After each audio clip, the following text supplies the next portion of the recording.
Story 3 roar of edges. दो यात्री जंगल में घूम रहे थे। एक का नाम मसाकी था और दूसरे का नाम मिमुरा था। मिमुरा मसाकी से कहती है, मसाकी ये हम कहाँ आ गए हैं? मसाकी मैप देखकर कहता है, मिमुरा लगता है हम खो गए हैं। मिमुरा कहती है, क्या सच में? मसाकी कहता है, शिट ये कंपास भी किसी काम का नहीं, ये तो पूरा घूम रहा है, हमें किस ओर जाना है?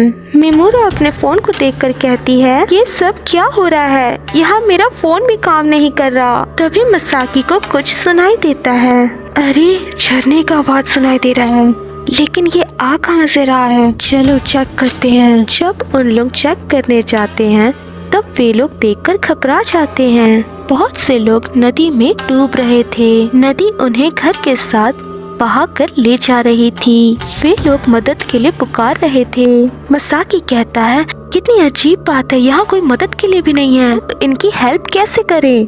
मिमुरा कहती है, यहाँ कुछ तो गड़बड़ है, बिना बारिश का यहाँ कैसे बाढ़ आ सकता है? मसाकी कहता है, जरूर यहाँ कहीं आसपास डैम होगा जो टूट गया हो। जब वे लोग अचानक देखते हैं तब तक बाढ़ गायब हो चुकी थी। वे लोग ये सब देखकर घबरा जाते हैं, क्योंकि उस जगह पे ऐसा लग रहा था कि मानो कोई बाढ़ आया ही ना हो। जमीन पूरा सूखा पड़ा था। मसाकी देखकर कहता है, अभी तो यहाँ बाढ़ आया था, ये बाढ़ गया तो गया कहाँ? पूरे गांव को बहाने के लिए एक डैम ही काफी था, हमें चलकर देखना चाहिए। आखिर इतने लोगों को बाढ़ कहाँ लेकर गया होगा? वे लोग उसी रास्ते से जा रहे थे जहाँ से बाढ़ आई थी। मिमुरा कहती है, यहाँ तो जमीन भी गीला नहीं है, पर ऐसे कैसे हो सकता है? हमने खुद अपने आँखों से देखा था लोगों को बहते हुए। मसाकी कहता है, हाँ तुमने बिल्कुल सही कहा, ये कितनी अजीब बात है, लेकिन बाढ़ यहीं से गुजरा है, क्योंकि इन पत्थरों को देखकर ऐसे लग रहा है कि मानो बाढ़ आया हो। पता नहीं और हमें कितना दूर चलना होगा। हम जितना दूर जा रहे हैं उतना ही ज्यादा पत्थरे दिख रहे हैं। अगर यहाँ आसपास गांव होता तो ऐसे पत्थर नजर नहीं आते। मिमुरा कहती है, शाम हो गई है और अभी तक मेरा फोन काम नहीं कर रहा। हाँ, ऐसा लग रहा है कि हमें तारों के नीचे ही सोना पड़ेगा। वे दोनों आग जलाते हैं। वह दोनों आपस में बातें कर रहे थे। मिमुरा कहती है, पता नहीं हम लोग सेफ यहाँ से निकल पाएंगे या नहीं। मसाकी कहता है, चिंता मत करो मिमुरा, तुम कुछ ज्यादा ही चिंता कर रही हो। मेरे तो कोई नहीं है, इसलिए मैं मरने से नहीं डरता।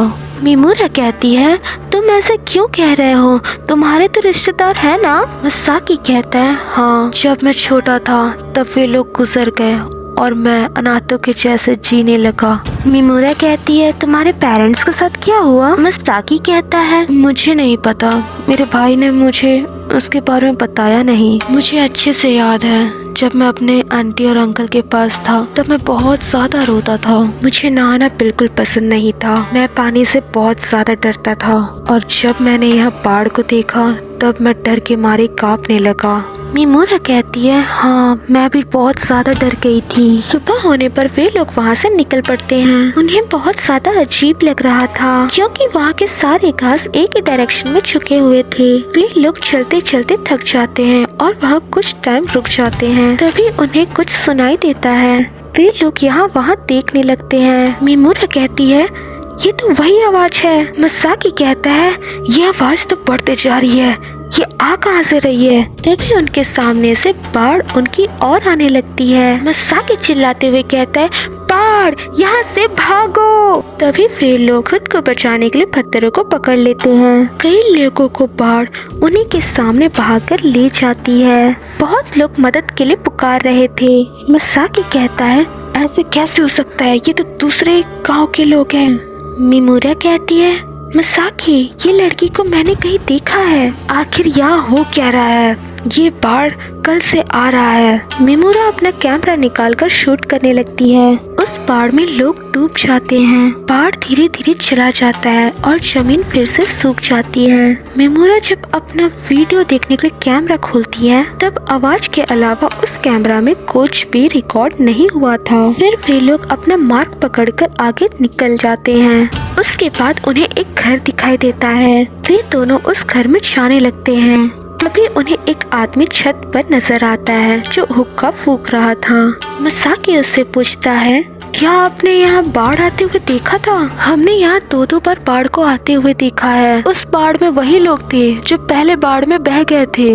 मुझे समझ नहीं आ रहा कि यहाँ हो क्या रहा है। क्या आप बता सकते हैं? वो आदमी कहता है, जो कुछ भी तुम लोगों ने देखा वो एक इल्यूजन था। बाढ़ आना तुम्हारे आंखों का एक धोखा है। 30 साल हो गए हैं डैम को टूटे हुए। उस बाढ़ ने कई गांवों को अपने साथ बहाकर ले गया। इतना बड़ा बाढ़ था कि लोगों का बचना मुश्किल था, और जो कोई भी उसमें बह गए थे वे लोग आज तक नहीं मिले। जितने लोग भी यहाँ आते हैं सारे लोगों को इल्यूजन यहाँ दिखाई देता है। मैं ही अकेला उस बाढ़ में बच गया। उस बाढ़ में मैं अपनी पत्नी से अलग हो गया था। ये वो दिन था जब मैंने अपनी पत्नी को आखिरी बार देखा था। फिर उस बाढ़ में मैं अपने बेटे को पकड़कर काफी देर तक उस बाढ़ से लड़ता रहा। उसके बाद से यहाँ हर दिन इल्यूजन दिखाई देने लगा, और उस बाढ़ में मैं हर दिन अपनी पत्नी को डूबते हुए देखता। मैंने कई बार अपनी पत्नी को बचाने की कोशिश की, यहाँ तक रस्सी से और कई तरीके से। मेरी पूरी लाइफ अपनी पत्नी को बचाने में बीत गया। उसके बाद से मैंने अपने बेटे को अपने भाई के यहाँ छोड़ दिया। मेरे बेटे को उस बाढ़ की वजह से पानी का डर पैदा हो गया। देखो 30 साल हो गए, लेकिन आज तक मैं यहाँ हूँ, और अभी तक मुझे विश्वास है कि मैं अपनी पत्नी को उस नेट के द्वारा बचा लूँगा। जल्दी करना होगा, अभी यहाँ से पानी गुजरता ही होगा। इस बार मैं हार नहीं मानूंगा। मसाकी पूछता है, आपका बेटा जिसे आपने अपने रिश्तेदार के यहाँ छोड़ा था वो अभी कहाँ है? वो आदमी कहता है, इतने साल हो गए हैं मेरा उससे कांटेक्ट टूट गया है। मुझे नहीं पता कि अभी वो कहाँ है और कैसा है और क्या कर रहा है। मसाकी पूछता है, कम से कम आप उसका नाम तो बता दीजिए। वो आदमी कहता है, तुम्हें क्यों जानना है? तभी बगल में लकड़ी वाला बॉक्स आवाज करने लगता है। वो आदमी कहता है, वो बाढ़ फिर से आ रहा है। मैंने इसी समय के लिए मैग्नेटिक डिटेक्टर बनाया है, ताकि जब जब ये इल्यूजन हो तब ये मुझे वार्न करे। वो देखो बाढ़ आ गई। वही बाढ़ फिर से उन घरों को बहाकर ले जा रही थी। फिर से वही लोग बाढ़ में नजर आ रहे थे। वो आदमी सारे लोग से कहता है, सारे लोग उस नेट को पकड़ लो। तभी उस आदमी की पत्नी उस बाढ़ में बहते हुए दिखाई देती है, जो मदद के लिए पुकार रही थी। वो आदमी अपनी पत्नी से नेट पकड़ने को कहता है। उसकी पत्नी का सर नेट से आर पार चला जाता है, लेकिन अपने हाथ से उस रस्सी को पकड़ लेती है। तीनों देखकर दंग रह जाते हैं। फिर वो आदमी कहता है, हाँ बस ऐसे ही पकड़े रहो, मैं तुम्हें बचा लूंगा। बस थोड़ी देर और पकड़े रहो, मैं तुम्हें बचा लूंगा। फिर धीरे धीरे करके उसका हाथ रस्सी से छूट जाता है। वो आदमी उसका हाथ पकड़ने ही वाला था, लेकिन फिर उस औरत का हाथ छूट जाता है और वो पानी में बह जाती है।